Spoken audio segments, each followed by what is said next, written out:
Dr. Little? I'm trying to go back again. I heard your voice. Do you want me to show my face so you can find me? Please, I'm trying to add you as a pin so that I don't have to. Do you see me? Good evening, board member Little. How you doing? I'm great. Good to see you, Trustee Atkins. Good to see you too. Okay. Thank you. All right. It is 5:11, and I call this meeting to order. If I can have Trustee Calhoun lead us in the Pledge of Allegiance. Oh, okay. I like to say it as I did it in school. Place your right hand over your heart. Ready, begin. I pledge allegiance. Everybody join in. I pledge allegiance to the United States of America. Thank you, Deborah. What just happened? Indivisible for liberty Liberty and justice for all. The party continued. Thank you so much for that. We do have an item to report, and let me bring up that language. In closed session, the Board of Trustees approved a memorandum of understanding with the Compton Community College District Federation of Employees, Local 3486, regarding a previously approved settlement agreement. The roll call vote was as follows: Ramos, yes; LeBlanc, yes; Calhoun, yes; Little, yes; Lopez, yes. Moving on to item number 7, the oath of office. So, Dr. Curry. Let me unpin. Excuse me, Trustee Lopez. You need to do our roll call, Ms. Paula. Can you do the roll call? Yes. Trustee Calhoun. Present. Dr. LeBlanc. Present.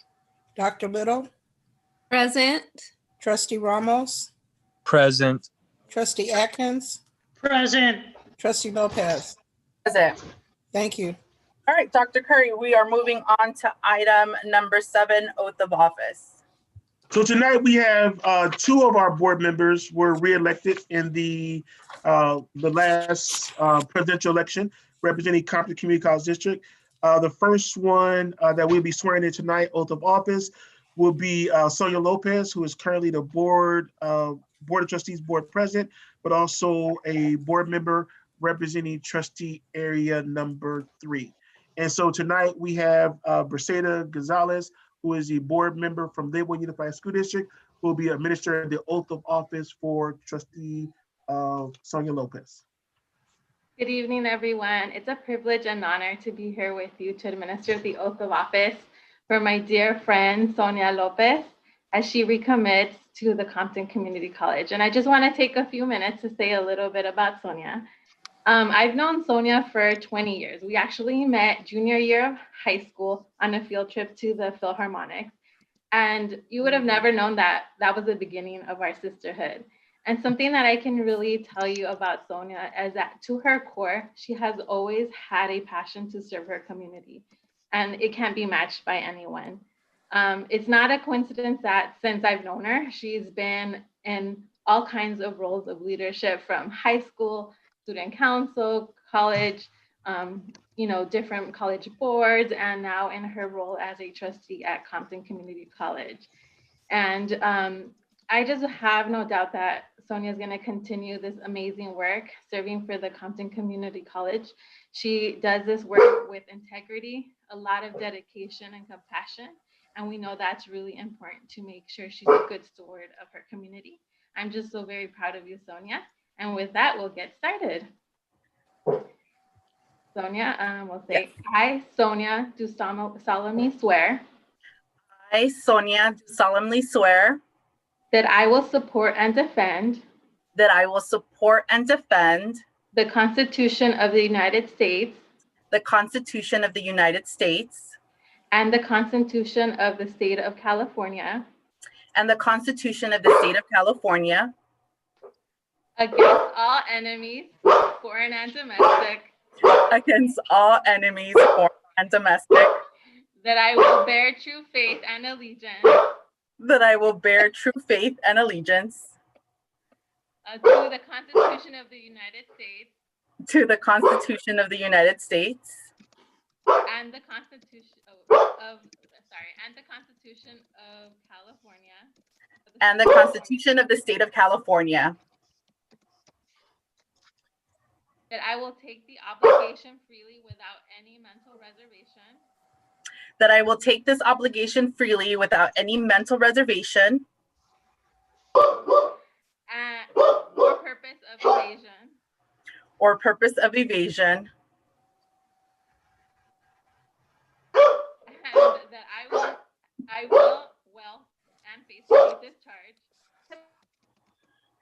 and that I will well and faithfully discharge the duties upon which I'm about to enter. the duties upon which I'm about to enter. I beat you on this. I apologize. Thank you so much. Congratulations, Sonia. I'm so sorry about that. Riot was excited just like everybody else. Thank you. I appreciate it. I know I have a couple of words, and so I did want to thank some of my network has jumped on to watch our virtual ceremony. It has been a very interesting time to be board chair this past year during these COVID times. And as Briseida said, we've known each other for 20 years, and Briseida is ending her public service tenure. This is the last week as which she will be Linwood Unified School Board member. And so I also want to thank her for her years of service in her community and for what she has been able to do for her students as well. And so thank you everyone so much for joining us. And I want to move on to item 7.02 to Trustee Calhoun. So I have the pleasure of providing the oath of office to Trustee Barbara Calhoun, who was elected to the Compton Community College District Board of Trustees in 2018, and now will be serving a full 4-year term. Trustee Calhoun has, as she would say affectionately in the community, that she has completed trifecta, which is the school board member for Compton Unified School District, also city council member, and now a board member with Compton Community College District. And so it's with great honor that I have the opportunity to swear in, provide the oath of office to Trustee Barbara Calhoun. So please, Trustee Barbara Calhoun, please raise your right hand and repeat after me. I, Barbara Calhoun, do solemnly affirm do solemnly affirm that I will support and defend that I will support and defend the Constitution of the United States the Constitution of the United States and the Constitution of the State of California and the Constitution of the State of California against all enemies, foreign and domestic, that will bear true faith and allegiance to the Constitution of the United States to the Constitution of the United States and the Constitution of the State of California, and the Constitution of the State of California, that I take this obligation freely without any mental reservation or purpose of evasion, and that I will well and faithfully discharge the duties upon which I'm about to enter. Congratulations, Trustee Calhoun. Thank you. And now can you provide some, I did it. Woo, woo. Oh, I'm sorry. Those were my words. I did it with all the help of the entire community. It wasn't just me, but it was the entire community and Area 2 that was able to re-elect me. So I thank everyone. Thank y'all for your support, understanding, and most of all, your vote. Thank you.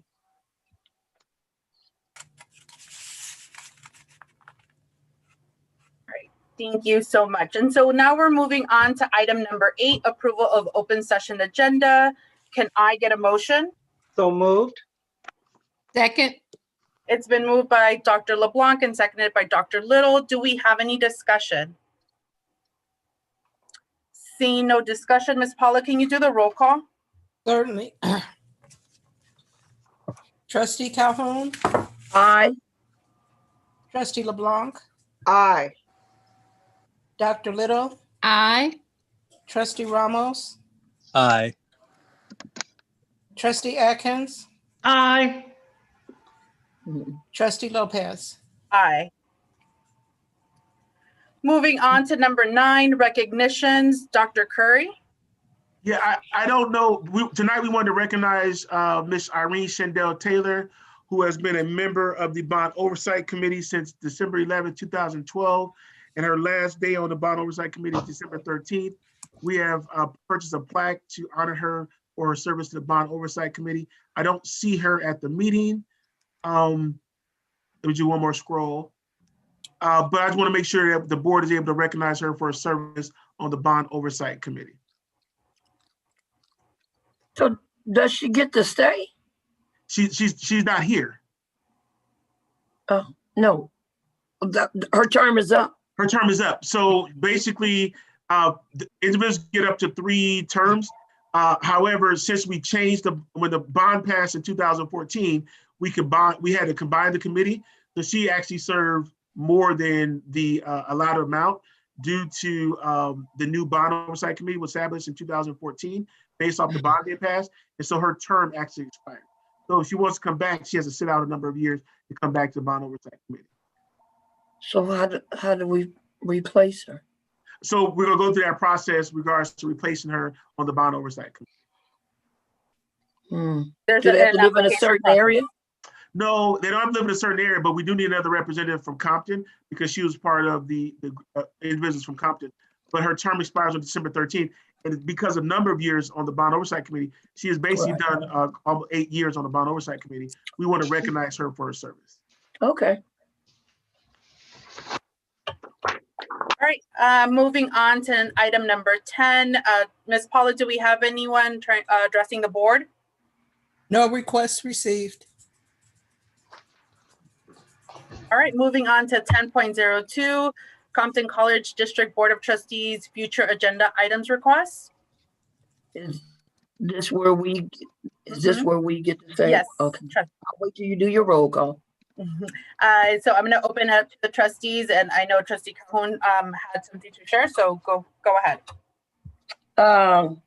For the future agenda, I know you was going to put it up here, Dr. Curry, but I haven't seen it. I was talking to you about the upward mobility. If somebody was in one profession and they worked for the college and they went and took college courses, whether at Compton Community College or another one, and they wanted to get in another profession at the Compton College, how would they go about doing that? I was asking for that. Yeah, so my goal was to have that on open session for this meeting, but I was waiting to talk to the individual who made the request, but it will be on the January board agenda. Okay, and then you were supposed to check into the school police covering or whatever it was that either the board didn't pass or did pass, whatever the discussion was at about where the police car is at and how people could see them. You were supposed to straighten that out or get back. Yeah, I did follow back up on that, and I thought I sent the email. If I didn't, I will follow back up on that with an email to the Board of Trustees. And then there was, this might take a little bit of time. I know that the best way to say it, union jobs, so you can figure this out, union jobs. How can the unions, not like the pipe fitters, the plumbers, drywallers, how can they come and teach a class at Compton, whether it's online for to help our residents be able to find other jobs during this pandemic and be able to get good union jobs. So that's a topic you want him to further discuss and bring back to the board, correct? That's correct. Okay. Do you have any additional ones? I think, let me make sure. I think I did it all. All right. I wanted to open up to any other board members. I don't see anyone bring anything up. All right. We will move on to item number 11, our annual organizational meeting. Dr. Curry, this is where I pass to you the gavel. Okay, so this is this is one item I do. All right, so the board of trustees have the organizational meeting, be able to organize yourselves as a board. I will be taking nominations for the board of trustees, board president for the 2021 year. Is there any nominations on the floor? I'd like to, Okay. oh, I'm sorry. Yes, I have my hand up. Oh, okay. Okay, trustee Dr. LeBlanc. I'd like to nominate trustee Sonia Lopez again. I second. So there's a nomination by trustee Lopez. There's a nomination by Dr. LeBlanc to nominate trustee Lopez as the board president, seconded by Dr. Little. Is there any other nominations? I was gonna do Dr. Little since she was a vice president, but since she's second, the previous president, I'll step away from that. That's so collegial. All right, Trustee so- Calhoun, I truly appreciate your consideration and I do thank you and would have, I appreciate, I'm gonna support this year due to my, Oh, yeah. Did she cut off? inability to serve fully Oh. this. Okay, all right. So I would like to, is there any other, there's only one nomination, so is there a motion to close close I like the to, nominations? I like to move that we close nominations for president. Second, Okay, so trustee Lopez has been nominated. There's a first and second, and it has also been closed. Can I get a roll call vote for trustee Sonia Lopez as the board president for the 2021 year? Trustee Calhoun, Aye. Dr. LeBlanc, Aye. Dr. Little, aye. Trustee Atkins, Aye. Trustee Ramos, Aye. Trustee Lopez. Aye. It better be aye. Thank you. I will take the gavel back. Dr. Curry, thank you so much for holding it. Moving on to item number 11.02, the board is to appoint a representative. Actually, no, I need the remainder of the positions. I will open the floor to nominate for a vice president. Before anyone raises their hand, I need to make, I see Dr. LeBlanc's up. Dr. LeBlanc. I'd like to nominate Dr. Sharani Little. Second. I have Dr. Little as a nominee, and it's been seconded by Trustee Ramos. Is there any other nominees? And seeing none, I will close it. Ms. Paula, can you do the roll call? Trustee Calhoun, Aye. Trustee LeBlanc, Aye. Trustee Little, Aye. Trustee Lopez, Aye. Trustee Ramos, Aye. Trustee Atkins. Aye. All right, moving on to our next position. If I am going to open up the floor for nominations to the clerk position, and I see Dr. LeBlanc's hand up. Dr. LeBlanc. I'd like to nominate newly re-elected trustee Barbara Calhoun. I said, Second. Third, It's been seconded. I heard Trustee Ramos's and Trustee Atkins, but I'll go with Ramos.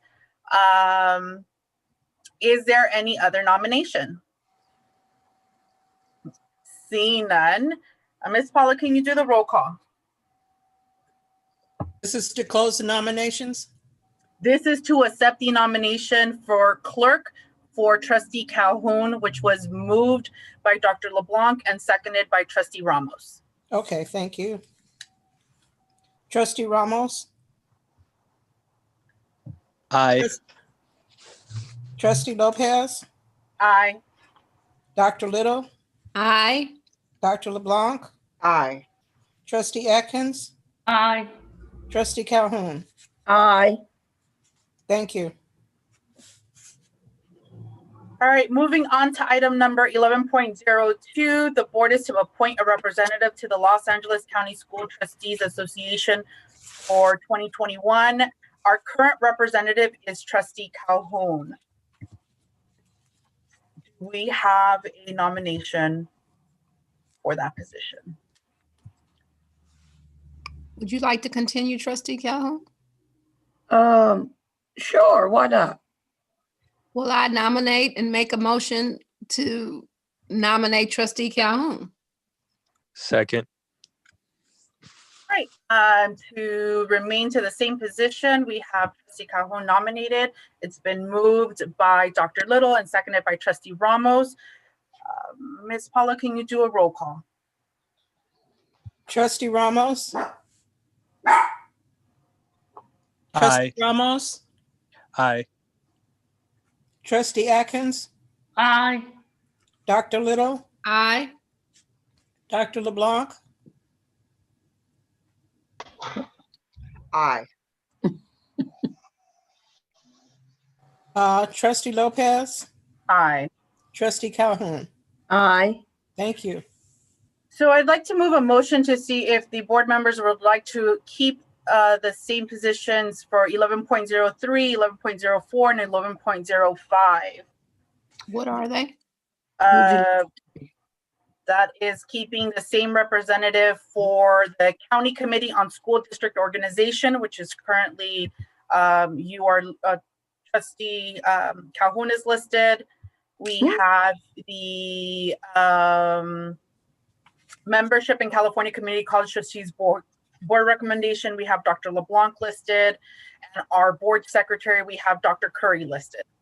I would like to nominate Trustee Ramos for the first one.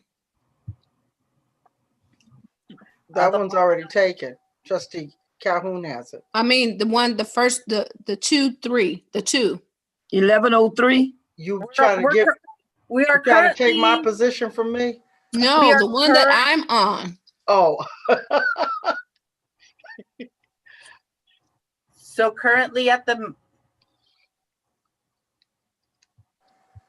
Isn't that correct, President? you are trying to replace the board, the Los Angeles County School Trustees Association for 2021. You are nominating Trustee Ramos. Yes. And I did not hear a second. Second. Second. I'm sorry, are we on the Los Angeles County Committee for School District Organization? Is that the one? No. Los Okay. Angeles County School Trustees Association. Okay. What was I just nominated for? I'm sorry, I'm lost. You did district organization. They sound like similar titles. We flipped them around. You were 11.03, which we just voted for. Okay, thank you. I got it. Thank you. Dr. Shironi is asking to be replaced by Trustee Ramos. It has been seconded by Dr. LeBlanc. And I am asking for a roll call, Ms. Paula. What about the state? Well, since we're switching, we can't do them all under one blanket. I see. Okay. All right. So Ms. Paula, can you do the roll call?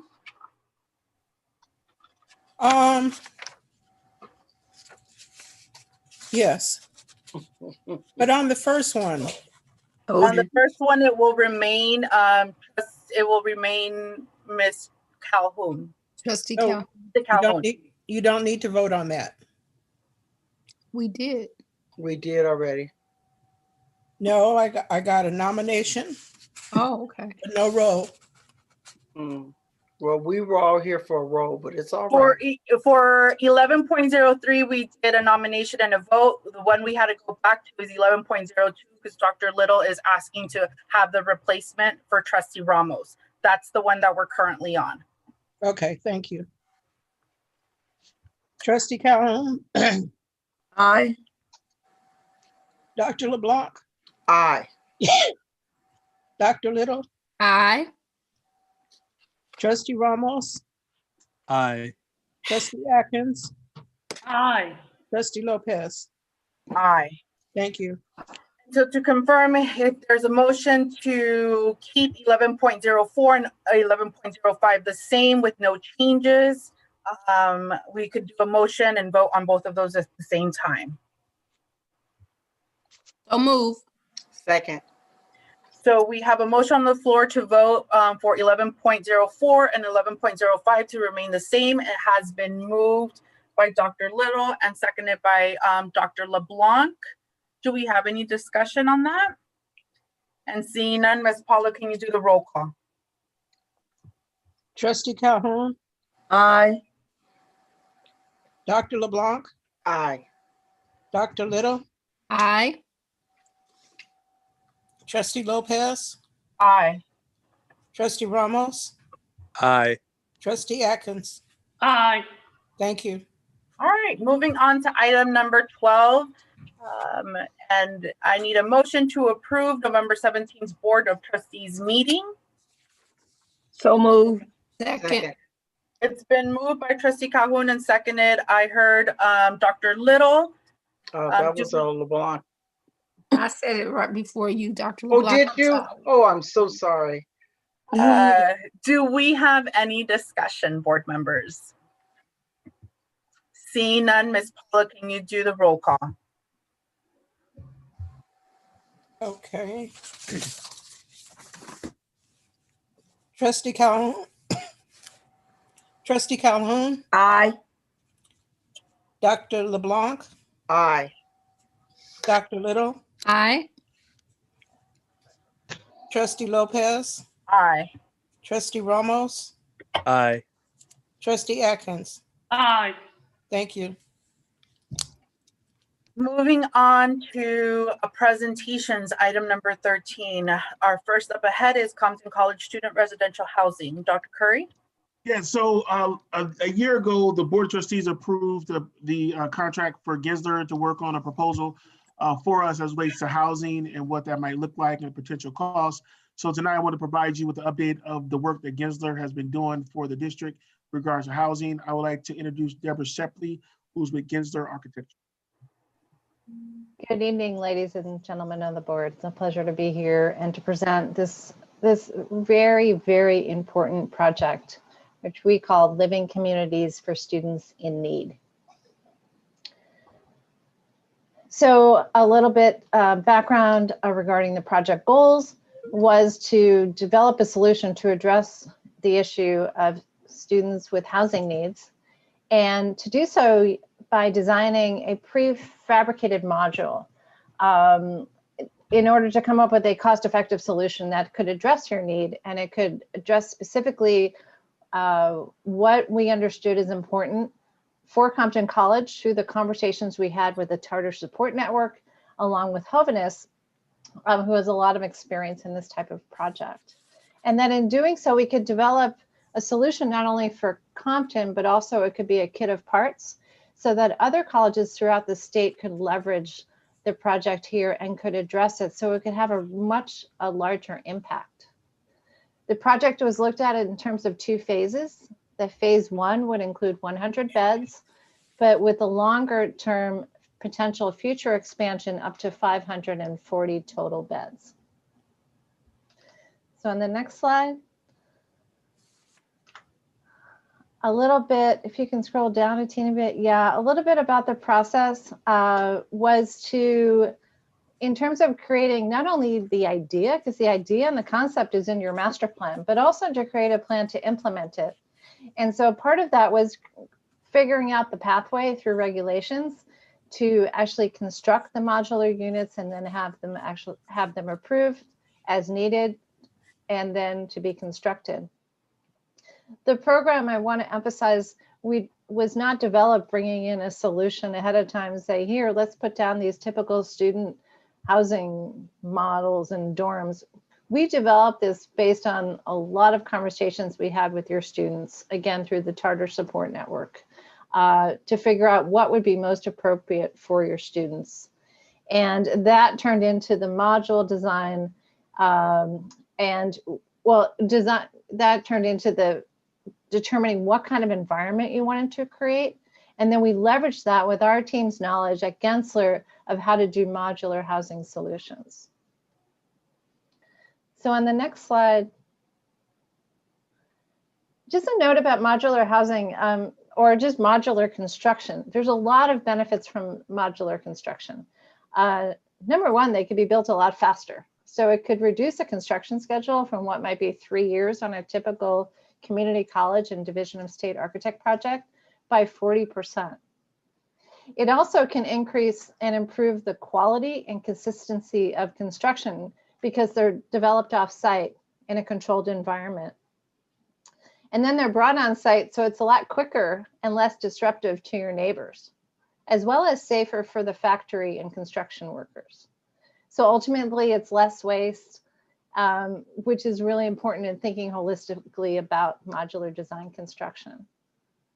There are some constraints, and not to go through all of them, but one I want to mention is the top one is some inexperienced regulatory situations, including the Division of State Architect, DSA. But DSA is a partner with you and very excited about this project and helping us to pave the way for a really seamless review process. So I'll jump to the next slide without reading all of the pieces and parts. When some people think about modular design, they think about temporary portable buildings that are perhaps not too attractive, but that's not the case because modular construction can lead to very attractive design solutions. And so here are some precedent imagery for you. They're used in many of the Citizen M hotels that you see on the left, and some really nice housing development projects that our team has been part of. So they can be absolutely customized. They don't all look alike, and they are site-specific designs that would be incorporated into the context of your college.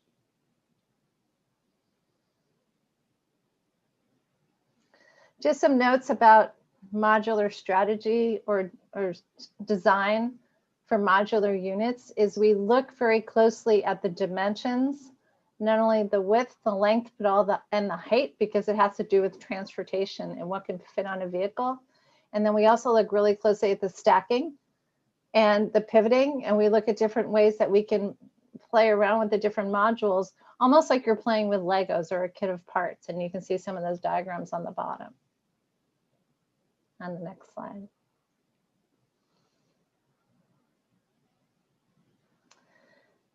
One of the biggest benefits for modular construction has to do with cost. If you were, what this diagram says, if you were to get one green, one red, and one yellow, that's not very cost effective. But if you get multiple greens and multiple reds and multiple yellows, that's when the cost starts to go down, which is why we're looking at the phase one construction for 100 units as opposed to just 20. And also thinking about statewide, if many, many colleges were to move forward, the lower the cost point would come down. The next slide. So what we're thinking about right now related to phase one, the program, again, I mentioned for 100 beds. And if we look at the top row, we looked at what type of beds and what type of configurations. And so the first one is like our unit, what we call Unit A, includes 20 double rooms. So in each room, there's 2 beds. So it would result in 40 beds. That's the first yellow box. Now, in relation to that, in order to make it a complete unit, that room would house the students. That's where they would sleep. But outside of that, we're saying there would be 3 study lounges, so that students can collaborate and study together. There would be 3 shared kitchens and 3 shared bathrooms. So again, the room just has the beds, but there would be study, kitchen, and bathroom space. But the next thing we looked at is in Module B are doubles that also have a bathroom within it. So we have a double, the yellow now says there's 2 beds and a bathroom, plus there's lounges, plus there's a kitchen, but we don't need the shared bathrooms. And then lastly, we looked at also some units that could be individual for more independent students. So those are the studio units. But outside of that, we also have study lounges, again, looking at creating communities. So these are the pieces and parts that we're starting to look at. And then what we look at in the next slide is how they start coming together. So we're looking at this as a kit of parts. We're developing the catalog based on all of these components. And then on the next slide, we begin to look at how,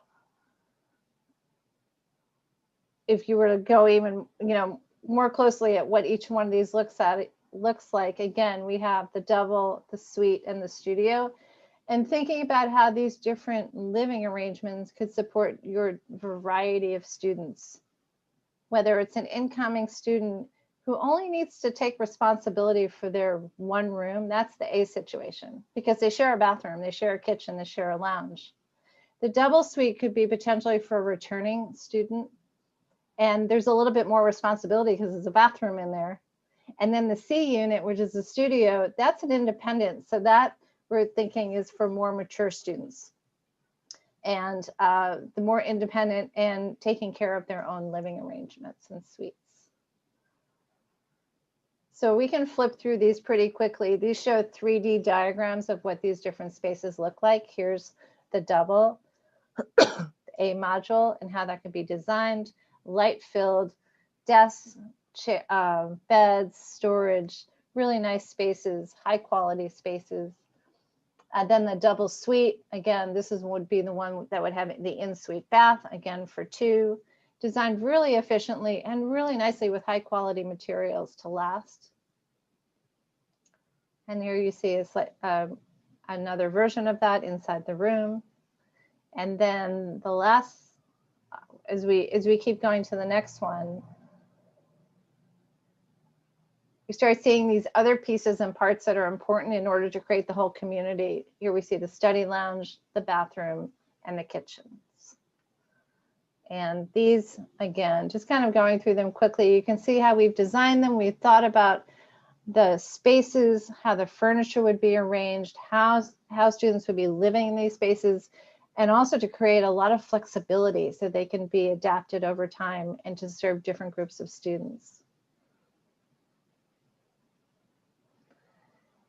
So as we put it all together, you can see how this addition to your campus will be so incredible to create this community for students. It ties into the campus plan.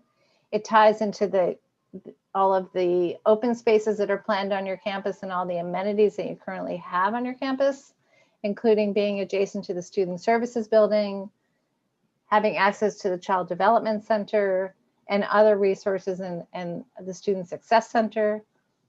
It's planned to be integrated and not put off to the side, but it's right there front and center. So it really sends a message to your students of how important they are to you.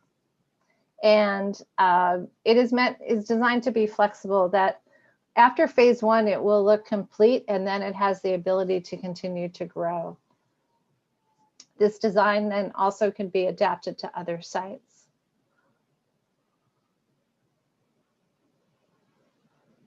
As we look at then the pieces and parts more in 3-dimension, you can see this is module A with the 40 beds. And then if you keep scrolling through, you can see what happens when we add module B with the additional beds, and then module C. And what we're showing to you in these diagrams is how they start coming together, these different pieces and parts. So right now they're laid out all on one level. And in here, you start to see how we can begin to stack them and create these different groupings and arrangements. And then these become the living environments and we can start thinking about the interaction and also the individuality between each one of these zones within the buildings. So that's all coming together. It's at a diagrammatic level, ready to move into the next stage of design and development. And that is a very quick and high level summary of your student residential project. All right, I'm going to open it up to our board members to see if they have any questions or discussions. I will start with our student trustee, Trustee Atkins. Do you have any questions or discussion? Yes, one question I have regarding of the B, how's that work out? The with the first one between A and B, how does that two work together? How do they work together, or how are they different? I'm sorry. How's it different, and how's it different from A and B? In A, it's a room with 2 beds, and you would need to go outside of the room, down the hall to a shared restroom. In B, the restroom is inside the room. So that one restroom is shared only by the 2 students who live in that bed or in that room. Okay, so in other words, with B has the restroom for both persons that share the room in B. Is that correct? That's correct. So there's only 2 students for that one bathroom. Okay, and for letter A, if a student has to use the restroom, they have to go one at a time. They have to go outside, right? Outside their room to go down to the restroom, correct? For A?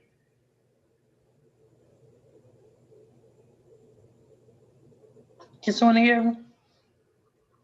That's correct. This is Kelly, Deborah's colleague. I'm not sure if there was a technical difficulty or not. Yeah. She looks like she might have frozen, but yes, those have shared restroom facilities. Okay, so A is for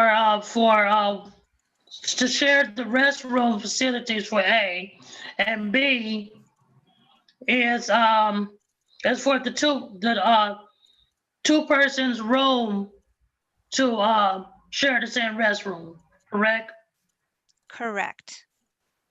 Okay, yeah, because the reason I was asking is because back when I was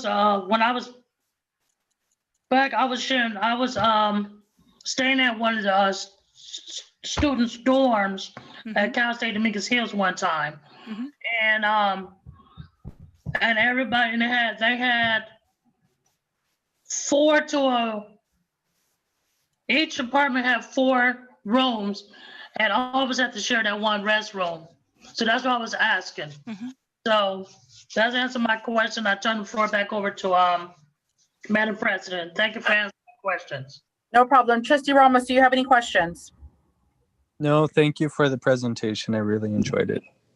Dr. LeBlanc? No questions. Thank you for the presentation on living communities. All right, Trustee Calhoun. Yes, I have a couple. With the shared bathrooms, there's a shower in there also?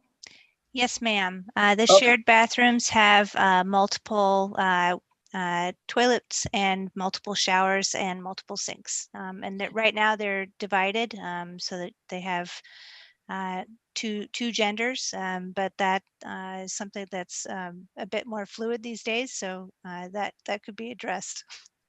And so, and the one with the restroom in the room that has the individual shower also, right? Yes, so the ensuite bath inside the B and the C units is a full bath. So with either a combination tub and shower or a shower and then a toilet and a sink. Okay, I heard something, but I wasn't sure I heard it. I heard you say, you said something about a mature student. Yes. I didn't understand what you meant when you said a mature students, unless I'm picking up wrong. No. Well, I mean, mature is kind of a bit of a flexible word. I'll put it that way. But when in our meetings with the Charter Support Network and with Hoveness and other sort of service providers, the point was raised that Compton Community College, there's a whole range of student population. There's a sort of what we typically think of as a normal, quote unquote, normal 19 to 22-year-old college student. But there are also older students that are returning to school after raising the family or after other kind of life events that are a little older and would not want to be, say, rooming with a 19-year-old. There are also former foster youth that have higher sensitivity levels that may need to be, in their own space. There are formerly incarcerated. So there's a lot of different population uses that this sort of high needs housing might be best addressed toward. And this offers the college a way of providing flexibility in terms of how to address those different students. So mature, maybe there are some older, calendar year older students, but also some that are just more independent or at a different life stage. Yeah, okay. And I just picked up on that mature student because yes, and it's not meant as a pejorative either. I will say that. Okay, because you could be 18 and mature and 32 and not mature. So yes, well, it's all about the difference is the quality of those miles traveled. Right. So point taken. Okay, but I want to tell you this. I love. How did you say the building was already made? They just bring it up there. Prefabricated. I like that because when I was on the school board of Compton Unified School District, that's what we did with William Jefferson Clinton. It's on Compton Boulevard, right past Atlantic, right next to the golf course, par 3 golf course. That's the way that school was built. Everything came in by the rail, and it was halftime, and it was done, and we were so proud of that. So, well, I hope that we build on that experience. Yeah, that's a great experience because it does get through faster. There's nothing wrong, and the school is still standing, and they haven't had any issues to my knowledge whatsoever. Because I still try to keep up with a lot of the teachers over there, and it still looks good, not falling apart whatsoever. Good, excellent. Well, let's hope we continue in that tradition. Thank you. I like your presentation. Very good. Thank you. I love it. Thank you, Trustee Calhoun, and thank you to the full board of trustees for allowing us to present and share their work with you. And thank you for all of you and Dr. Curry for the support through this process. We could not have done it without the heavy involvement from the college and from the Charter Support Network. So it really reflects well upon your institution. Thank you. And so I want to open up to Dr. Little to see if she had any questions on the presentation. Just want to thank you for the presentation, but I did have just a couple of questions in terms of the shared bathroom and the ratio and just to ensure that we are in code. And also, what about individual rooms for students with children?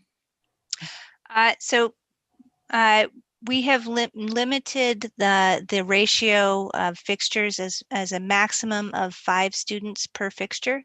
So even for the A units, there will not be more than 5 students for each toilet, each shower, each sink. For the family units, it was expressed that the college was not interested in looking at family units at this time for this project, but we believe that the C units, the studios, would be adjustable to be able to be reused as a small family unit on a short-term basis fairly easily. It would be great at a future presentation. I know that was the original ask to see if there are additional conversion possibilities, because we definitely know that many students are non-traditional and many have children. Also, you were saying the ratio is 1 unit per 5 students, and in thinking what we are learning now due to COVID and some of the reasons that the schools have had to both shut down and have different ratios with housing, what risk management or how are you all addressing that? Well, I will say we designed this pre-pandemic, so that has changed a lot of our thinking. We're hopeful that all of us are out of this current situation by the time this is in being constructed. That said, in the months hence and in our kind of conversations with other higher education clients, what they've been looking at for residential uses is not trying to provide full isolation, but actually dividing the buildings up into chunks or pods or clusters. And we believe that the inherent structure of the way that this project is conceived of, with the A, B, and C and the different wings, and having the services all kind of more or less self-contained within those clusters, would allow you to move forward with a system like that fairly easily, so that you could test, say, all of the first floor A cluster all at once, and then that they're together. Because I think what USC and other institutions found is that you can't actually get college students to not socialize, at least amongst a smaller group. It's all about sort of managing risk. But I for one hope that we're through that by the time this is built, but we believe that it's manageable with this design. Okay, thank you. It would be good, again, for any updates when we think about the children, to also think about the possibilities, because we would hope we would not have to face this again, but just in terms of the materials and the type of, I know that there are many designers now looking at shared spaces and thinking about that very intently. So it would be great to have that included.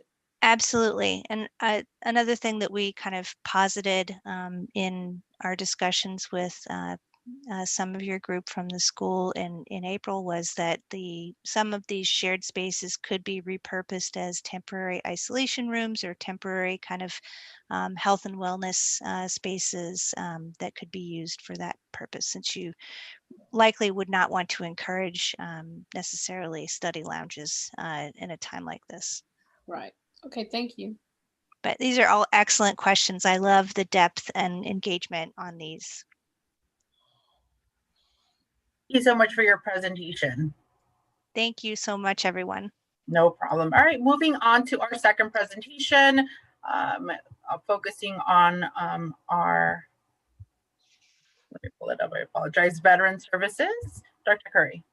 Yeah, so today we have Keith Cobb, who's the Director of Financial Aid, providing an update on our Veterans Resource Center. This is a yearly presentation that provides to the Board of Trustees. Keith Cobb. Good evening, ladies and gentlemen of the board and the Compton community. I'm here to give you an update on where we are with our Veteran Resource Center. Next slide, please.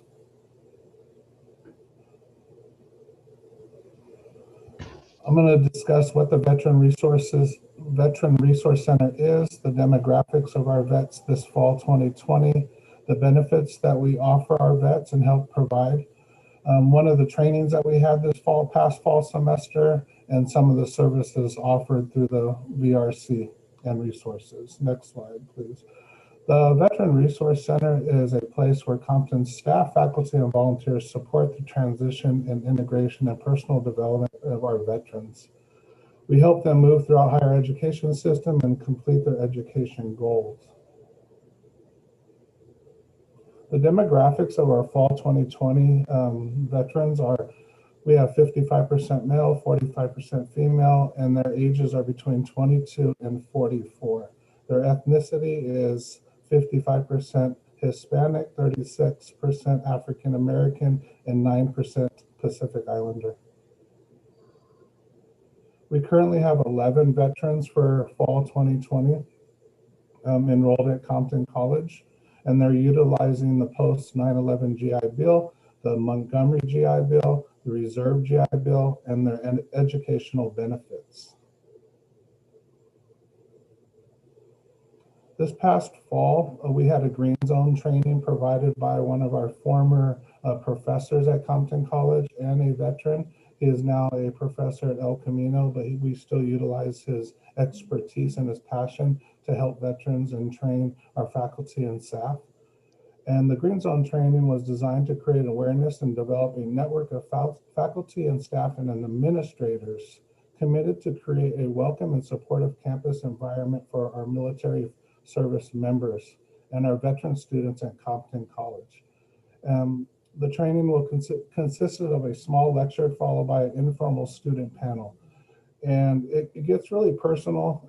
People can ask questions and you get life experiences from this training. We'll offer the training again in the spring in either February or March. It's to be determined. Some of the services that we offer through the Veteran Resource Center was we assist the students with the campus navigation. We help them with their admissions application, their financial aid application, their benefits application, and their academic and personal counseling and success and retention services such as like tutoring and so forth. Some of the other services we offer are like career development. We have support services like EOPS. We have emotional support services with St. John's. We help them streamline the GI Bill and we advocate for their vets. Some of the outside resources that we've partnered up with is Outside the Wire, Veterans Crisis Line, Military One Click, American Veterans, and the U.S. Department of Veteran Affairs. Any questions? I just want to let you know, these veterans are, they're a sensitive population. We've been sending a lot of emails and information that through like Dr. Curry sends about the free food and they don't respond. It's been very difficult to communicate with them. We're trying our best, but it's better when we have a place where they can come in. We started getting some movement when we had the center, but then we got shut down. So we took about 2 steps back. We plan on focusing on how we can better reach our students in the spring, but it's been a challenge with the pandemic.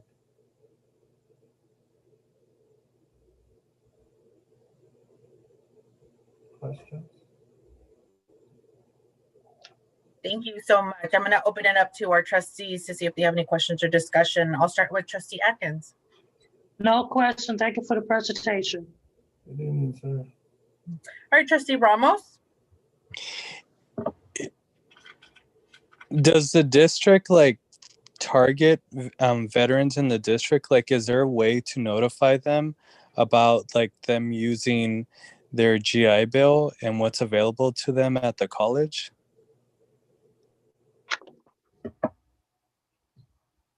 Dr. Curry, could you help me with that? The district target?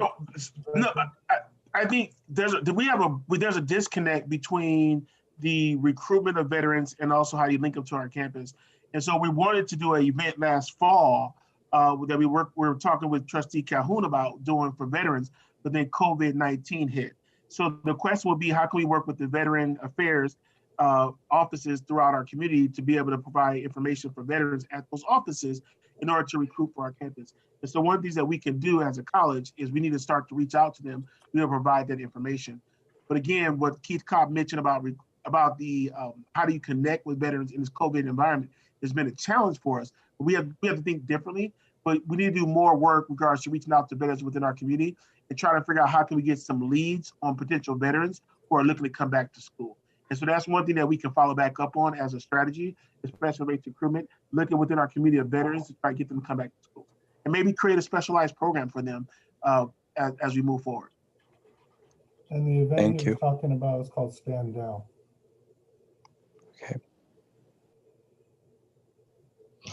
Trustee LeBlanc. Yes. Keith, thank you for your presentation. It was very informative. I did have a couple questions. The first one was going back to the green zone training. Yeah. I appreciate the fact that we had someone from El Camino, but I wanted to know what efforts have been made at Compton College to reach out to get a staffer for Compton College from Compton College so that we can have our own in-house person to further these training programs is the first question. And I wanted to make sure I heard you correctly on how many people you said you had participating. I thought I heard you say 11. And lastly, I understand that we've had difficulty with COVID, but I kind of wanted to know what were the top 2 activities that you've actually done to reach out and try to bring more veterans. I mean, I know it's difficult. I know it's COVID, but what are we doing? So the main one that we were trying to create was the stand down event with the Compton Community College. It was a 3-day event where they would come Friday, possibly even stay the night, and come Saturday we'd have resources for them. We were going to feed them and we were going to show them the campus, but that got put to a halt. And then the only one that event that we had in the fall was the green zone training. The gentleman was a former, yes, I understand what you're saying, was a former Compton College part-time professor. And then he moved over to El Camino. I hear what you're saying. We'll look into maybe a professor, a counselor who is a veteran, the gentleman in, his name is Mr. Sean Green. He actually had a training of the green zoning as well. So there's a couple trainers that through the community college that actually are certified to train and provide this training. So that's why we used him as well, because he was trained and has I guess a certificate or an approval by the veterans community. We have, I think it was 12 vets at Compton College. So I believe that's what you mentioned, not who attended the training, but we have 12 veterans that attend Compton College. As for people attending the green zone training, we can only advertise so much, right? We advertise to the campus, the faculty online, and then we get the people that attend. Dr. J has mentioned moving forward, maybe we could work with more with the counseling department and see if we can get more counselors involved. So when they have face-to-face training with a vet, they can kind of better understand their mentality and where they came from. Did I answer your questions? Okay, well, are we working with any other veteran organizations? Yes, if you can go to the last, we're working with the last, second to the last slide, please. Okay, well, it's a great program, and I look forward to hearing more activity. Yes, I appreciate the stats, but I'm looking forward to the programmatic activity. Yes, ma'am. Thank you. Dr. LeBlanc, we will follow back up. There's two questions that you asked. I think it's very important.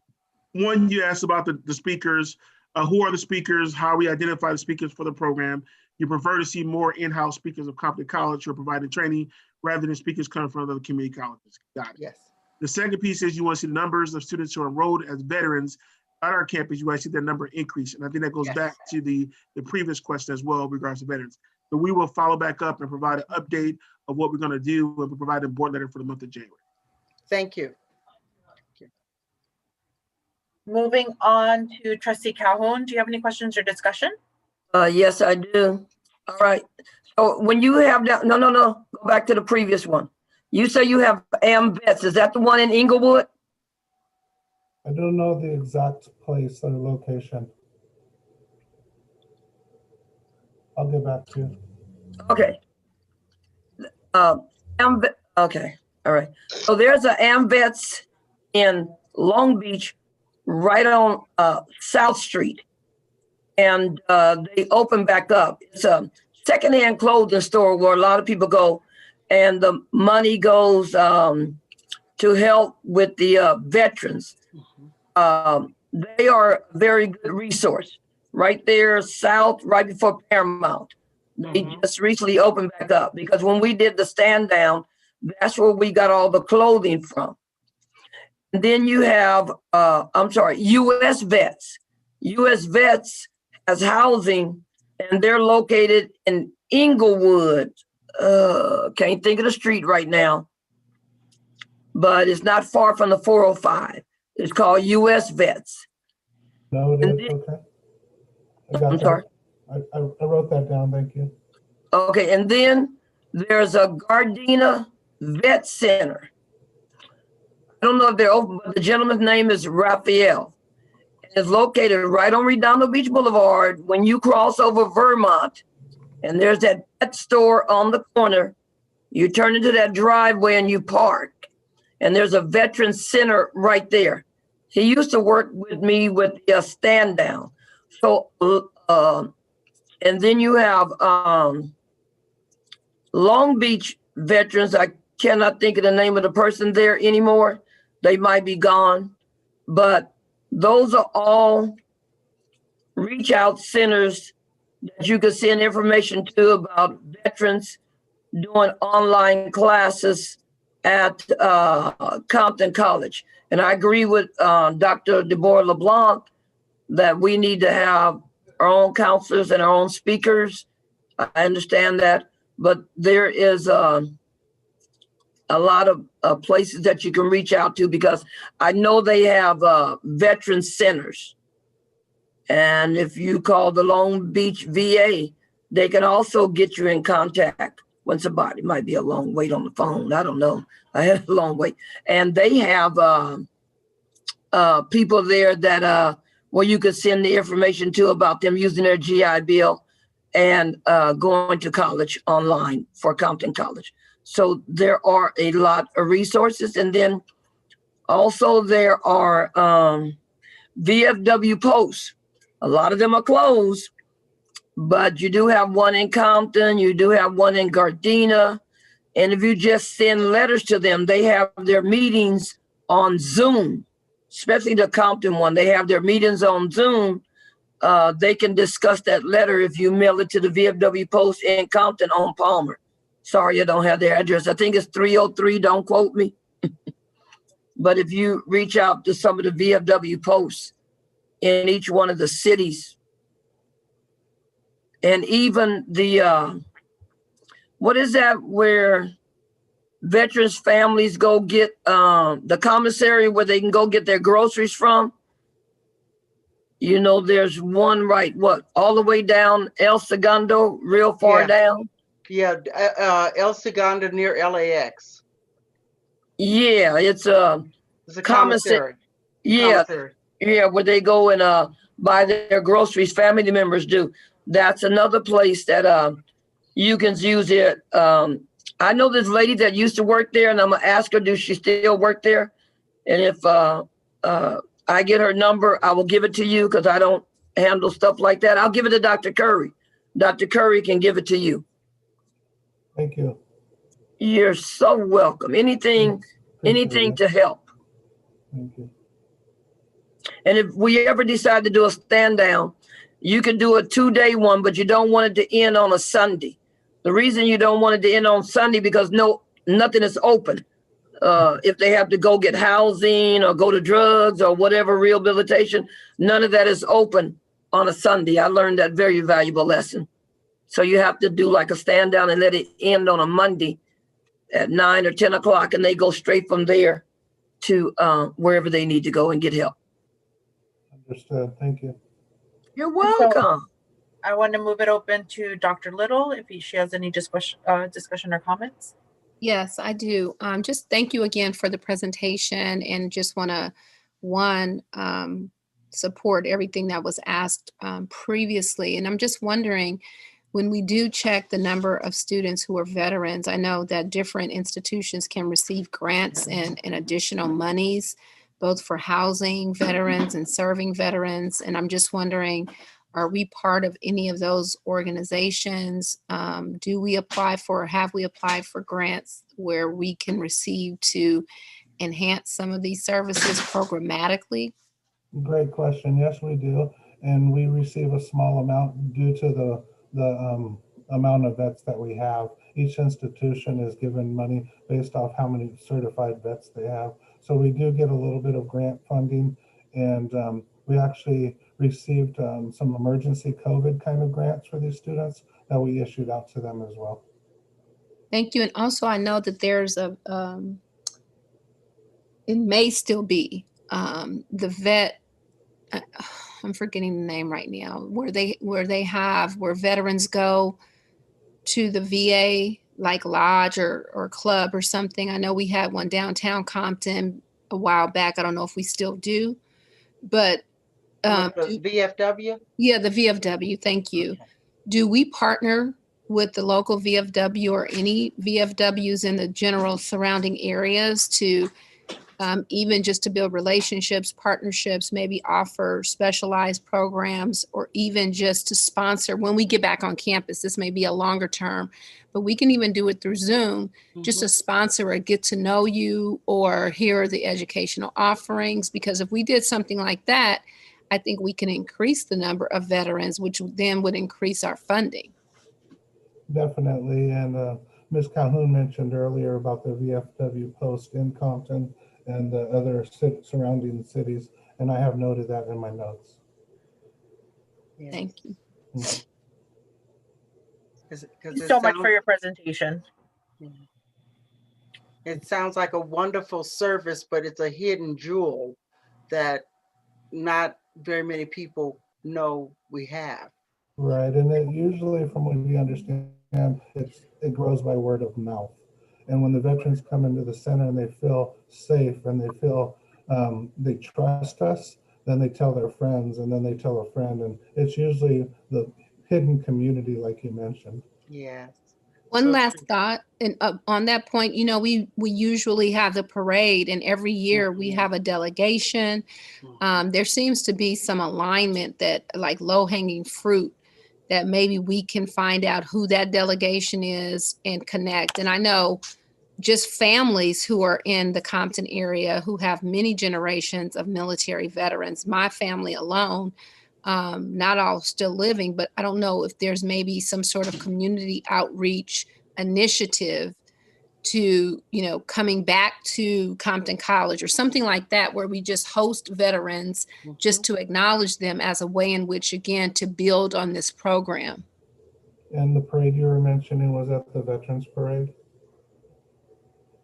I'm sorry, I was thinking about the holiday parade, the Christmas parade. Okay. So Dr. Little, I took notes, as I always do, with regards to all this feedback. We'll provide an update at the next board meeting and take into account some of these thoughts. And then I will also follow back up with Trustee Calhoun and make sure that we link to some of her comments for different groups that we should be reaching out to. Thank you. Thank you so much for your presentation. Thank you. All right. Moving on to item number 14. The first one we have is Associated Student Body President Queen, and I believe I did see her name. Yes, ma'am. All right, there you go. Good evening, everyone. Board of Trustees, my name is Queen Wires Ward. I'm here today to provide you guys the ASB report for December. Our ASB Council has been reviewing our Constitution and in addition to the financial code and our procedural review. We're continuing to go over both those documents. We intend to make our documents just efficient as possible so it could provide a pandemic inclined procedure, just as well as having it complete by the end of this upcoming January. I want to specifically thank all of those and congratulate those who are awarded those positions today. It was very encouraging and inspiring watching everybody and their success in making the movements that we are for our community. I appreciate it being a young adult coming up from the community of Compton itself, as well as the surrounding areas. I also want to say thank you to Dr. Curry for giving the opportunity for students to speak directly to our college president. That's a huge benefit as well, being a student attending Compton College. It's very reassuring that our campus and our community have leaders, as well as yourselves, who attend the surrounding communities and are involved in our student engagement.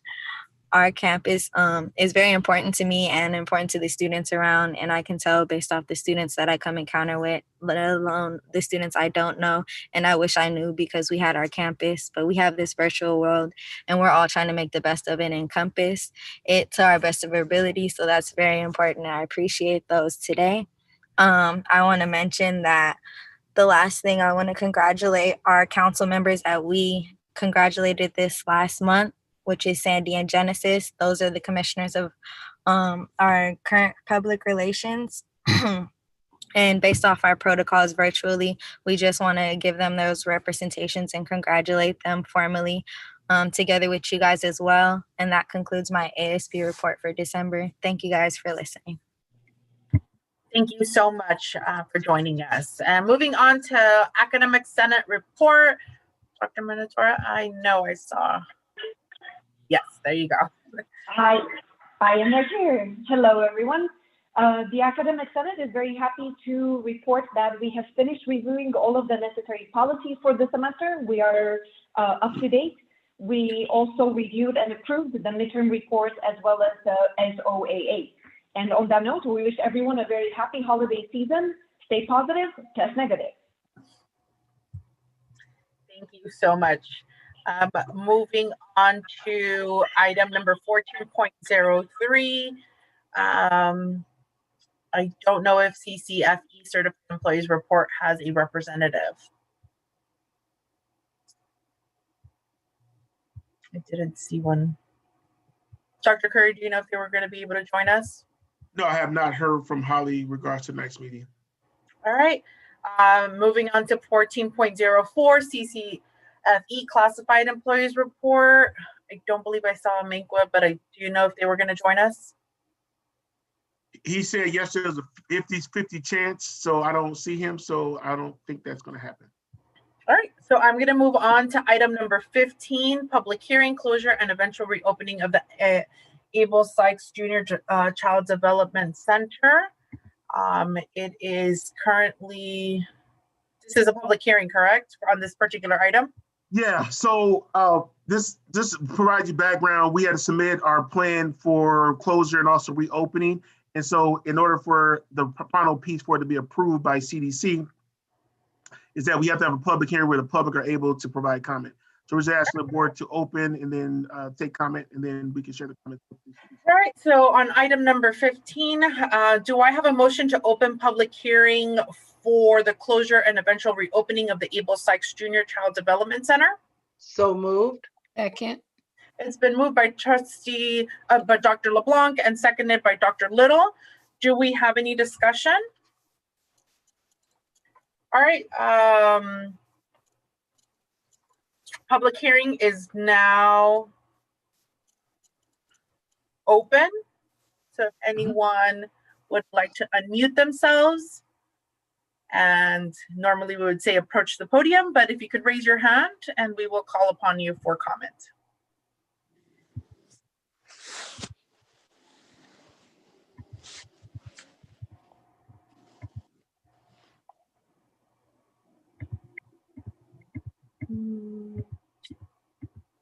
And I went through the whole roster and I don't see anyone for comment. So do I have a motion to close public hearing? So moved. Second. So it has been moved by Dr. LeBlanc and seconded by Trustee Ramos. Ms. Paula, can you call the question? Excuse me. Trustee Calhoun, Aye. Dr. LeBlanc, Aye. Trustee Ramos, Aye. Dr. Little, Aye. Trustee Atkins, Aye. Trustee Lopez. Aye. Thank you. No problem. All right, we are moving to item number 16, consent agenda item. Can I get a motion? There was a request for There was comment a request. by Bruce Bowden. I didn't see a hand up. Did put it in the chat, Commissioner Boyden. Okay. Yes, I'm sorry, President. I'm sorry, President Lopez. I could not raise my hand fast enough. However, I just wanted to make a comment on in the hearing. specifically related to the reopening of the Child Development Center and the plan.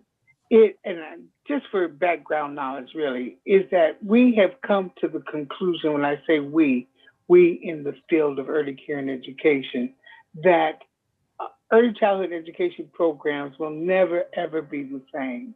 We are looking at, given our new circumstances, pre-COVID-19 versus after COVID-19, we find ourselves in a position that when it comes to funding of early childhood education, we've been able to hold the line for a while. However, once the state-funded programs told all of the community, early childhood community, that they must reopen by September 7th.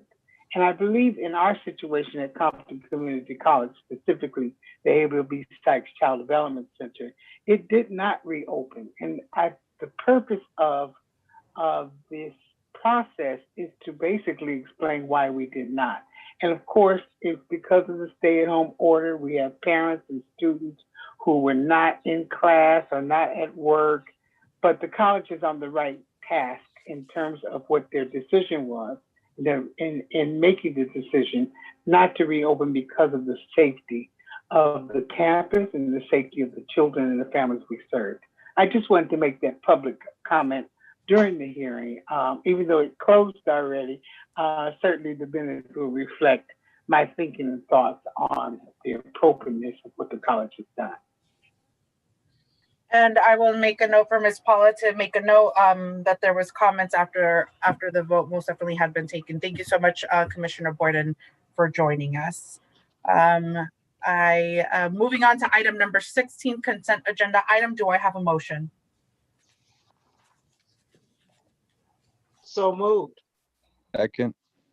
It's been moved by Dr. LeBlanc and seconded by Trustee Ramos. Do we have any discussion on consent agenda items? I'm going to start off with Trustee Atkins. No comments. Trustee Ramos.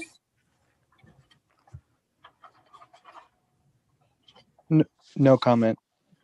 Dr. LeBlanc. No comment. Trustee Calhoun. You're muted. I believe you're speaking. I'm sorry. No comment. Dr. Little. No comment. All right, seeing no comment, Ms. Paula, can you call the question? Yes. Dr. Little, Aye. Dr. LeBlanc, Aye. Trustee Calhoun, Aye. Trustee Ramos, Aye. Trustee Atkins, Aye. Trustee Lopez. Aye. Thank you. Moving on to action items, our first one up is 17.01, Administrative Services, Compton Community College District, Resolution number 1208-2020, Budget Transfers Augmentations for Fiscal Year 2021. Do I have a motion? So moved. Second. It's been moved by Dr. LeBlanc and seconded by Trustee Ramos. Do we have any discussion on this particular item?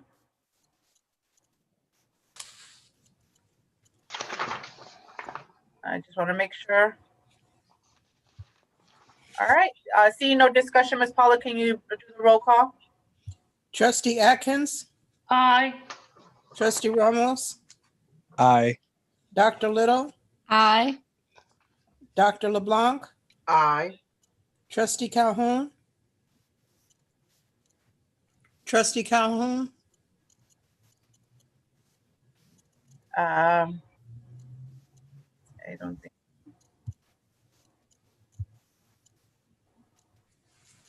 Aye. Oh, good. Trustee Lopez. Aye. Thank you. No problem. Moving on to item number 17.02, Administrative Services, Contracts over 95,200 Amendment for Ed Equity.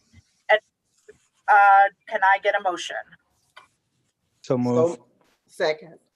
So it's been moved by Trustee Ramos and seconded by Dr. LeBlanc. Do we have any discussion, board members? Is the need for the additional cost due to COVID? Can we have a little bit of explanation as to The emergency funding? So last year, last spring, we approved the contract for Ed Equity to do emergency grants for our students up to $90,000. This year in the budget for student equity achievement, we approved another $81,000 for emergency grants. So this is just the mechanism of how we disperse the grants for emergency through Ed Equity for student equity achievement. So we use this app. And this is the same app that we're using for the $100,000 for the dual enrollment. So it's an increase in the contract. So since they disperse the funds on behalf of the district, we give them the money that they disperse it to the students. And so in the budget this year, we increased it to $81,000 for the 2021 year. And so we're gonna start dispersing that funds in the spring. So we need to increase the contract because the original contract was for $90,000.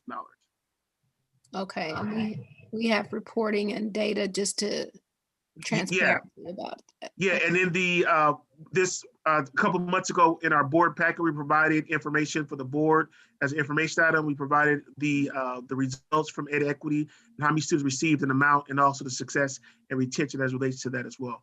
As you look at that data, we can share it again with the board. But students who received cash grants did better than students who did not, but also particularly in English and math. Okay, thank you. All right. Dr. LeBlanc, do you have any questions? No questions. Thank you. All right. Seeing no additional questions, Ms. Paula, can you do the roll? Dr. LeBlanc, Aye. Dr. Little, Aye. Trustee Calhoun, She needed to step away, so maybe we can probably come back to her at the end. okay. Trustee Ramos, Aye. Trustee Atkins, Aye. Trustee Lopez, Aye. Trustee Calhoun.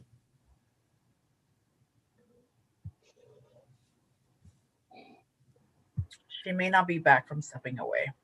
Okay, thank you. No problem. Moving on to item number 17.03, Facilities Planning and Development Change Order Report for Capital Projects and Measure CC Prop 39 Projects de la CU, Construction Management Instructional Building number 1. Can I get a motion?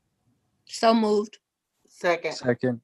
It's been moved by Dr. Little and seconded by Dr. LeBlanc. Do we have any discussion, board members? Nope. All right, seeing no discussion, Ms. Paula, can you do the roll call? Trustee Ramos, Aye. Trustee Atkins, Aye. Dr. Little, Aye. Dr. LeBlanc, Aye. Trustee Calhoun,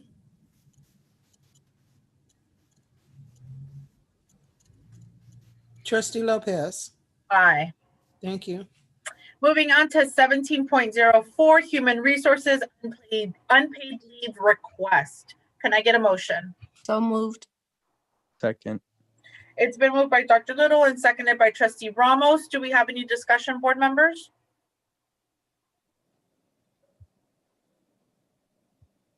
All right, seeing no discussion, Ms. Paula, can you do the roll call?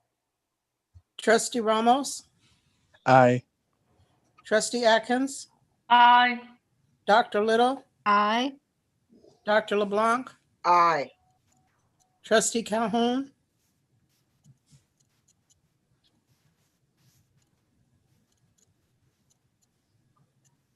Trustee Lopez. Moving on to 17.05, Human Resources Approval and Ratification of Agreement between Compton Community College District and the Compton Community College Federation of Employees Certified Unit. Can I get a motion? For a second, Trustee Lopez, I want to make sure, Paula, did you finish that vote? I didn't get a response from Trustee Calhoun. Okay, got it. Sorry about that.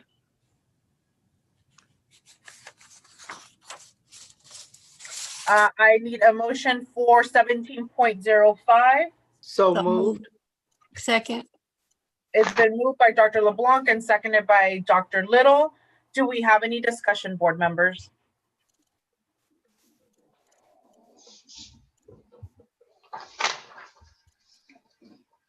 All right, Seeing no discussion, Ms. Paula, can you do the roll call? Dr. LeBlanc, Aye. Dr. Little, Aye. Trustee Ramos, Aye. Trustee Atkins, Aye. Trustee Calhoun,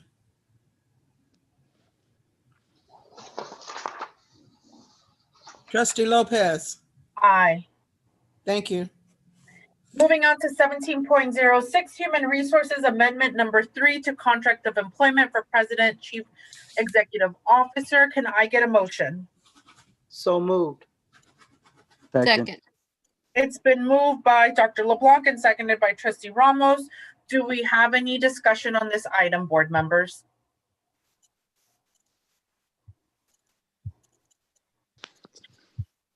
Seeing no discussion, Ms. Paula, can you do the roll call? Dr. Little, Aye. Dr. LeBlanc, Aye. Trustee Atkins, Aye.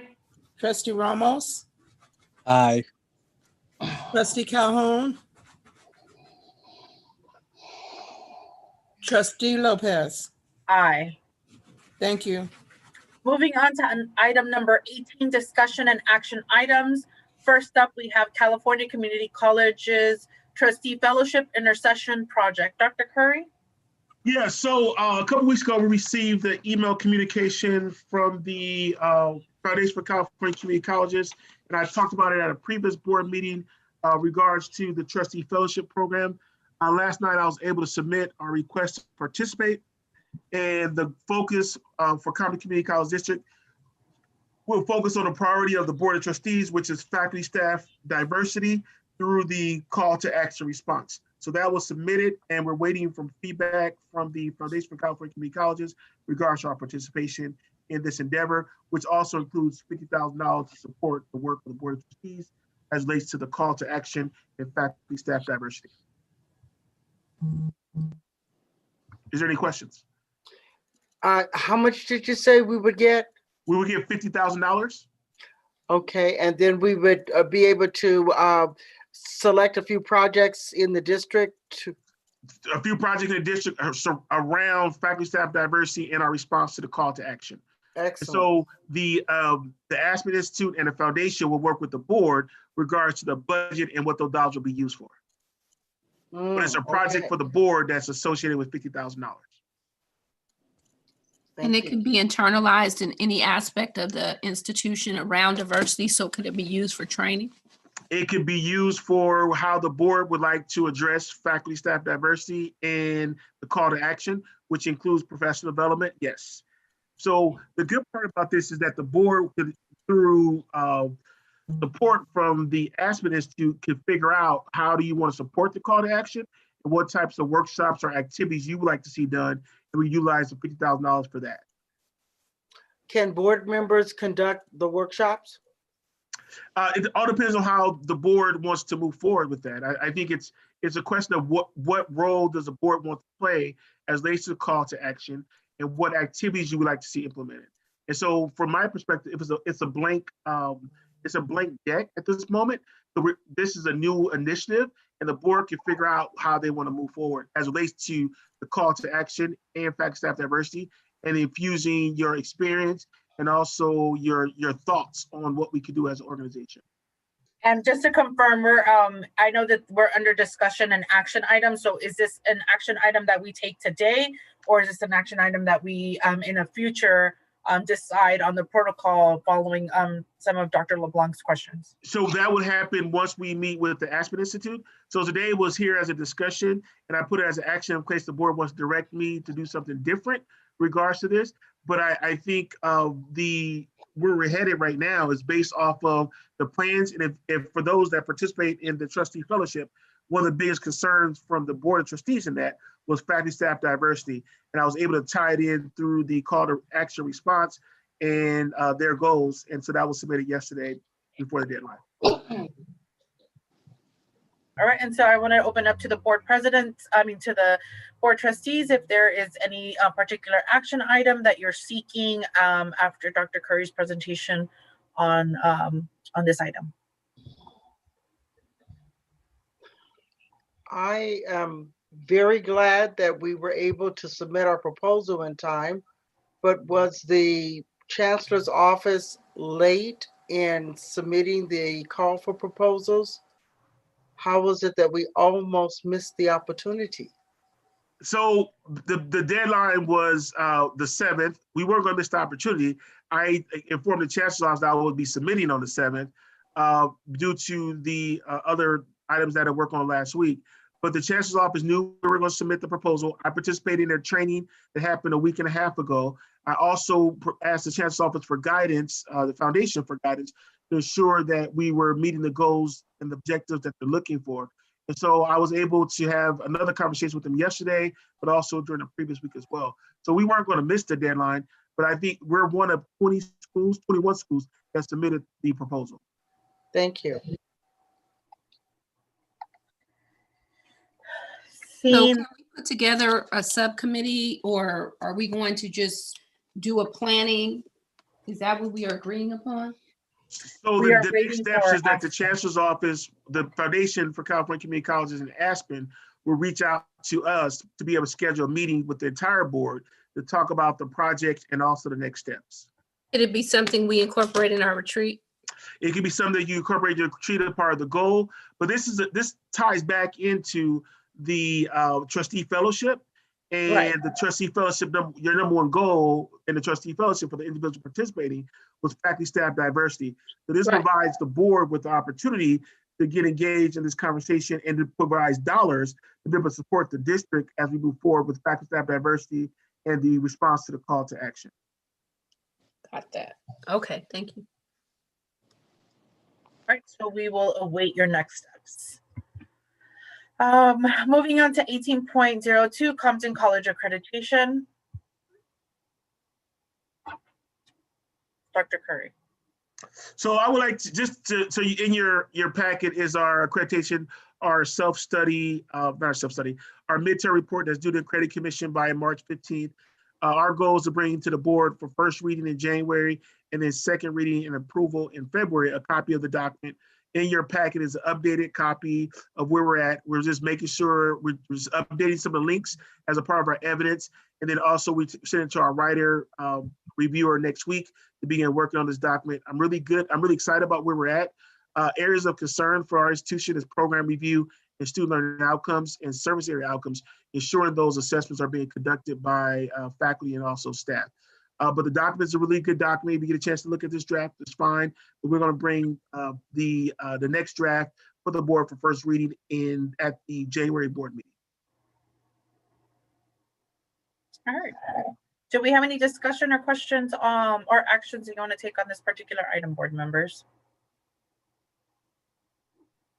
All right, seeing none, we will move on to item 18.03, 2021 Compton Community College District Legislative Priorities and Legislative Advocacy Handbook. Dr. Curry. So in your package, we updated our advocacy handbook, which most people know is we're the second community college that has one of these books developed for advocacy. So our staff have been able to update that, but then we're also providing our legislative priorities. As you know, we'll be having legislative meetings in January virtually.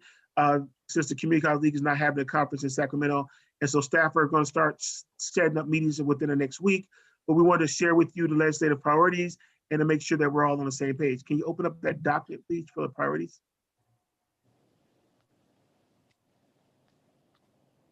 So one of our goals is to thank our elected officials for their support, asking for support regards to funding as relates to COVID-19. Also looking for additional funding to renovate our current buildings for safety and long-term pandemic protocols. One of the things, and I want to say those Dr. Little who asked the question or made the comment regards to the student housing and what does that look like in this COVID environment. And our consultants were able to provide some comments regards to COVID and also vaccine. But I hope everyone understands that with facilities and COVID and pandemics, we have to always be thinking about what's the next pandemic after COVID-19, even with the vaccine. So one of the things we have to really start thinking about, how do we construct our current buildings? How do we renovate our current buildings, but also new buildings as relates to pandemic protocols? And so I think it's important that we have conversations with our elected officials about that as we move forward. And so request additional funding to support that. especially as it relates to our Instructional Building 1 and Instructional Building 2. Request additional funding to support the general operating costs for the district regards to pension and construction costs. And then also working with the Department of Finance in regards to our FTS protection extended to 28-29. The final piece is looking at housing. One of the things that you received a presentation was asking for $27 million to support our housing project, and then also to continue support for student equity and achievement for Compton Community College District. Is there anything else that the Board of Trustees would like to see as a part of our legislative priorities? Opening it up, I want to start off with Trustee Atkins. If there's anything you want to comment. No comment.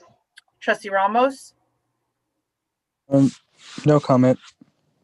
Dr. LeBlanc. No comment. Thank you. Trustee Calhoun. No. Dr. Little. No comment. Thank you. All right. And just to confirm, given that we are in COVID matter, how are we getting this to our partners? We're going to be able to get the information to our partners through email communications, but we also have to schedule the meetings so they be set up through Zoom. And so by the next board meeting, we have an update regards to what meetings will be held and how we're going to conduct those meetings and who should participate based off the trustee area.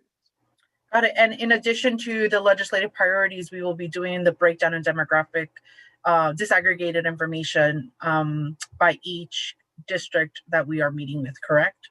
Correct. And those have already been done. We shared that, I want to say at the October or November board meeting. So we already have the legislative report cards for each of our elected officials from the, so that's already been done. Yes. All right. Thank you so much. Moving on to item 18.03, I apologize. 18.04, Major League Baseball Urban Youth Foundation Ground Lease Agreement. Dr. Curry. So I just want to provide an update as it relates to Major League Baseball and their reopening. I sent them an email communication regards to the LA County higher education protocols and that our campus is only open for essential employees. And therefore, our campus Major League Baseball cannot open the Urban Youth Academy facility. And so I sent the email communication to them. If they have any questions, they can speak to me and also our legal counsel. But that email communication went out to them this afternoon.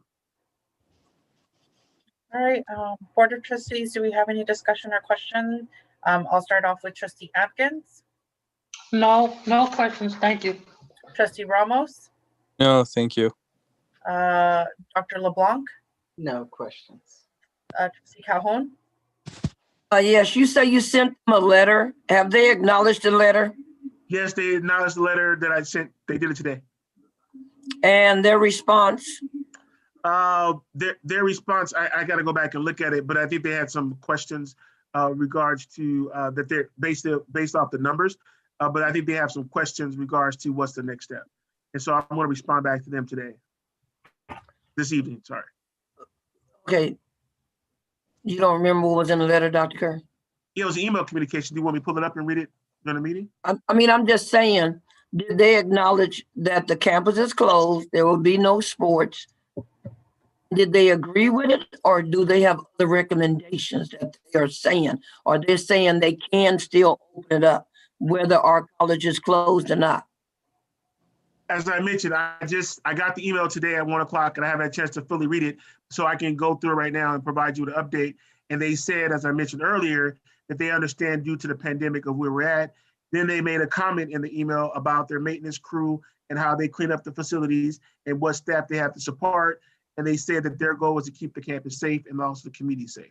That's what their email communication says, which I received at 1:51 p.m. today.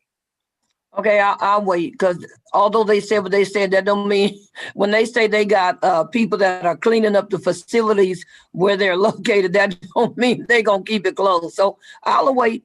I'll wait. But it's very, from my email communication, which I would share with the Board of Trustees since you're asking follow-up questions, is that our email communication was very clear regards to the LA County protocols for higher education, and our institution, the institution of higher education, and we have to follow those protocols even if you're leasing out a portion of your facility to an outside organization. And so our email was very clear as it relates to that. And as a follow-up to them, I would do a follow-up to their email, but I didn't have a chance to do it today because I got it at 1:51 p.m. Okay, oops, excuse me, thank you. Dr. Little? No questions. All right, thank you so much, Dr. Curry. We have nothing to report under grant items. On number 20, board policies, administrative regulations. This is the first reading, so board members, I will move past this section unless you have a particular board item number you want to review between 20.01 through 20.016. Trustee Atkins, do you have any discussion or question? No questions, no discussion. Trustee Ramos. I do not. Thank you. Dr. LeBlanc. I do not. Thank you so much. Trustee Calhoun.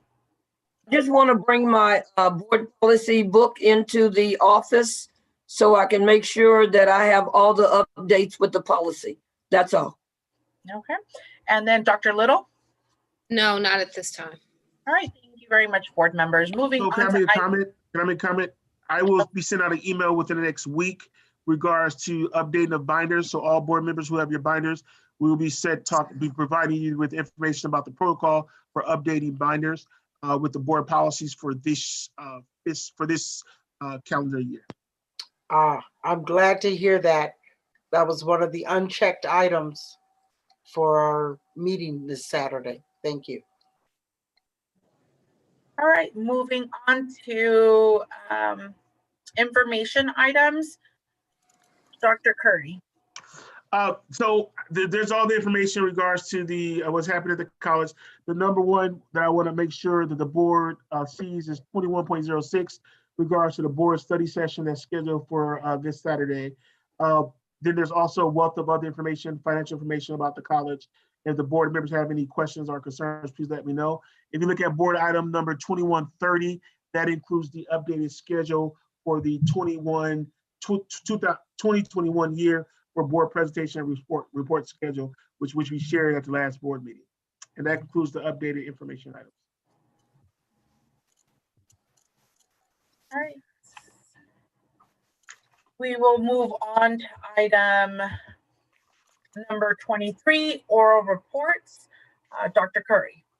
I would like to say thank you, first of all, to Ed Equity and Believe in Our Students for the $100,000 donation to help support our students with dual enrollment.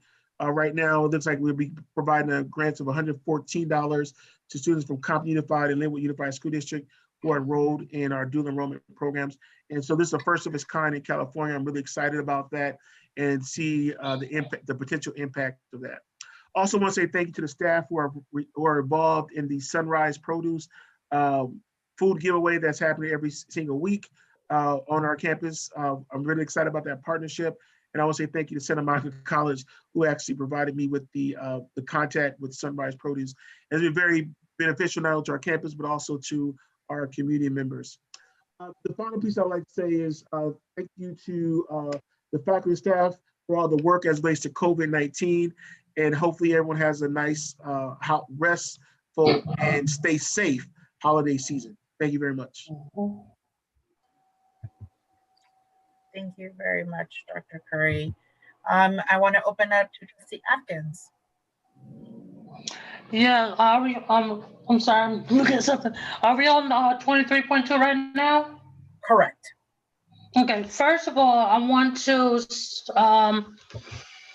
tell everybody have a safe holiday. That's the first thing I want to say. And another thing I want to mention to the board, I made contact with a student that is a former student, came back. She had a problem trying to get in contact with a counselor, but I'm happy to report that I took the information and submitted to our wonderful Dean Cesar Mendes, and he informed me that they've been taken care of.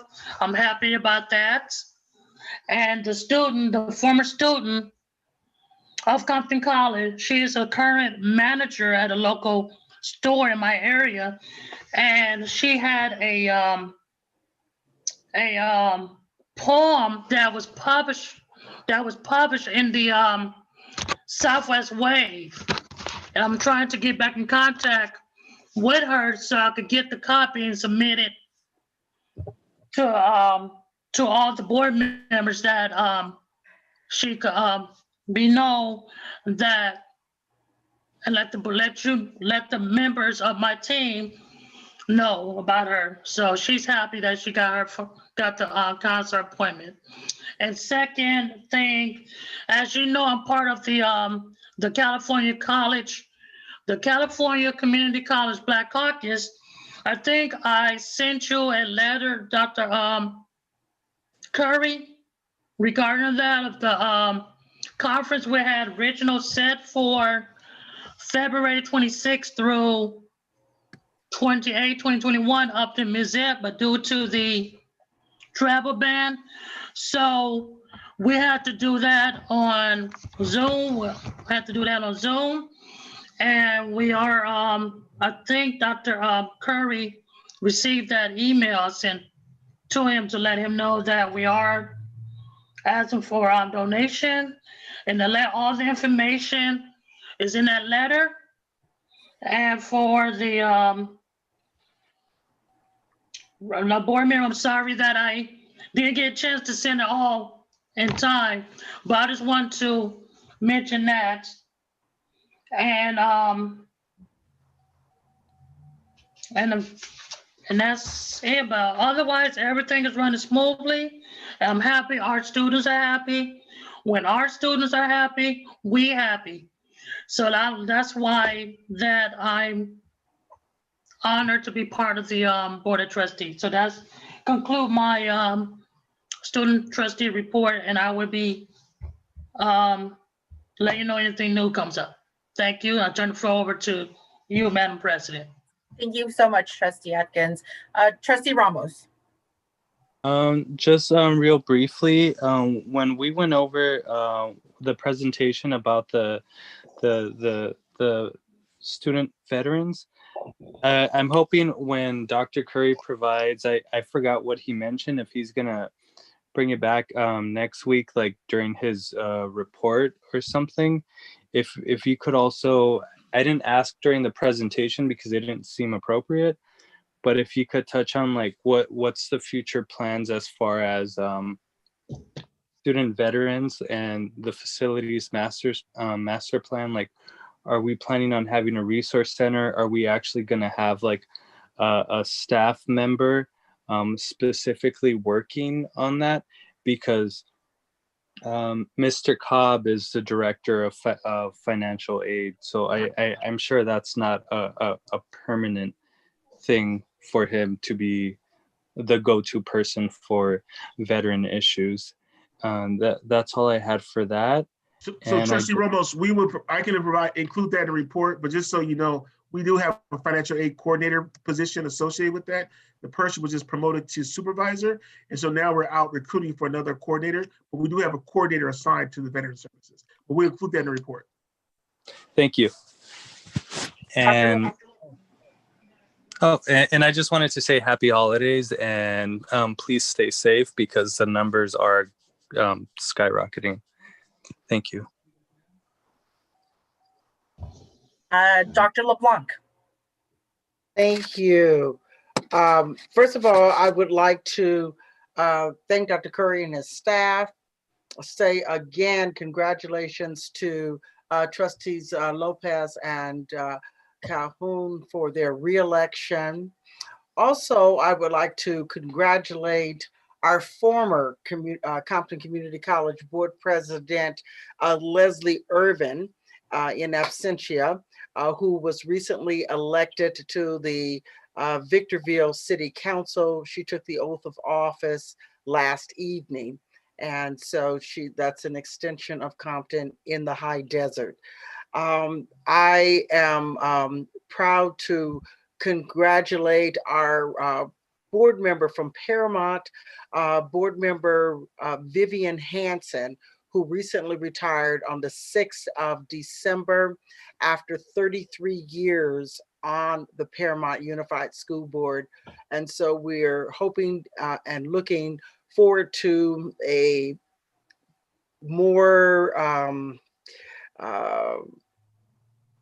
A better working relationship in the future with the Paramount Unified School District and the Compton Community College District, with the re-election of Linda Garcia and the election of our former mayor, Diane Martinez.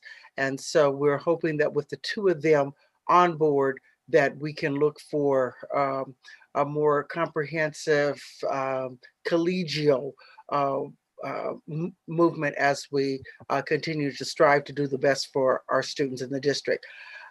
Lastly, I'd like to say, be safe, stay well, Merry Christmas, Happy Hanukkah, and Happy Kwanzaa to all.